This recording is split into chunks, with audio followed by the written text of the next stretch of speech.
Welcome to Our History, Our American History, that is. Bobby Wilson here. Love to you there. Today we look at black soldiers in the Civil War. The Civil War and Reconstruction was 1850 to 1877.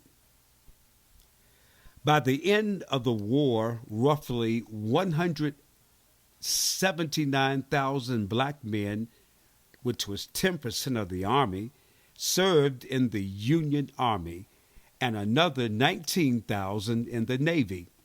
Nearly 40,000 died. Black soldiers served in artillery, infantry, and non-combat support functions.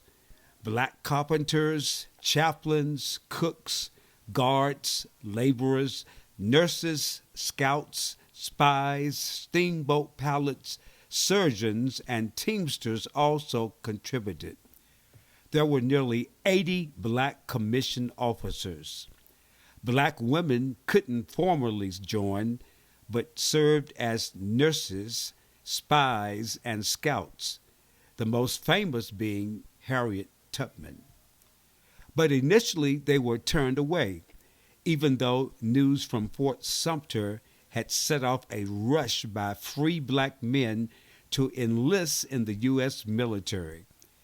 A 1792 federal law barred them from bearing arms for the Army, although they had served in the American Revolution and in the War of 1812.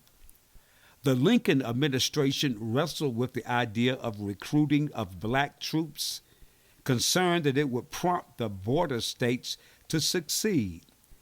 When General John C. Fremont in Missouri and General David Hunter in South Carolina issued proclamations that emancipated slaves in their military regions and permitted them to enlist, their orders were revoked. Increasingly, personnel needs pushed the government to reconsider. However, Congress passed the Second Convocation and Militia Act on July 17, 1862, freeing slaves with masters in the Confederate Army. Slavery was abolished in U.S. territories 2 days later, and on July 22nd, Lincoln presented the preliminary draft of the Emancipation Proclamation to his cabinet.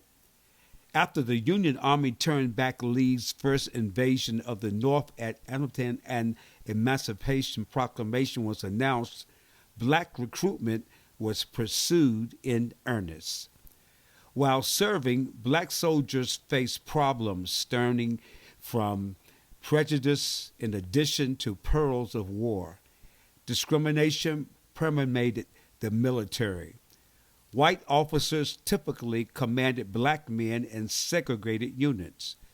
Black soldiers were initially paid $10 per month, minus $3 for clothing, resulting in $7 net pay. White soldiers received $13 per month. Congress granted equal pay to the U.S. colored troops in June 1864 and made the pay retroactive. Black soldiers received the same rations and supplies and comparable medical care.